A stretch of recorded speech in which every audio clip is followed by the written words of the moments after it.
President Donald Trump announces his administration is going to start working on Sudan. The war-torn African country is being ravaged by fighting. The president says tremendous atrocities are taking place in Sudan. It's been called the worst humanitarian crisis in the world. White House correspondent Owen Jensen reports. Owen. Veronica, good evening to you. President Donald Trump often mentions the wars and conflicts he's helped end or mitigate during his second term in office. Today, he brought up Sudan. He says it's become the most violent place on earth, and it's next on his list.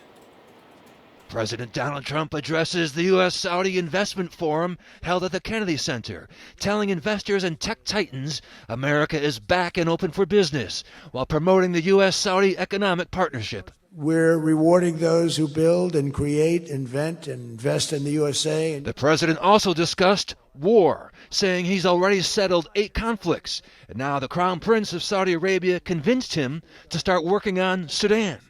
It was not on my charts to be involved in that. I thought it was just something that was crazy and out of control. But I just see how important that is to you and to a lot of your friends in the room.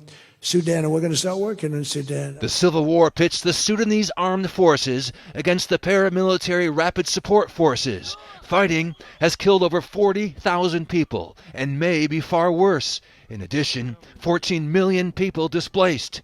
President Trump telling attendees, and he said, sir, you're talking about a lot of wars, but there's a place on earth called Sudan, and it's horrible what's happening. And I viewed it as being just sort of a freelance, no government, no this, no that, and he explained the whole culture and the whole history, and it was very interesting to hear. Earlier this month at the Vatican, Pope Leo renewed his appeal for a ceasefire in Sudan and the opening of humanitarian corridors while slamming violence against women and children. At today's event, President Trump also discussed a conversation he had with Russian President Vladimir Putin about the war in Ukraine. Azerbaijan, you know what was happening there? I settled that. That was going on for many, many years. Actually, Putin called me. He said, I can't believe you got that one settled. We've been trying to settle that one for a long time. I said, don't worry about that. Just let me settle your frickin' war. In addition, President Trump is designating Saudi Arabia as a major non-NATO ally. He calls that a big deal. At the White House, Owen Jensen, EWTN News Nightly.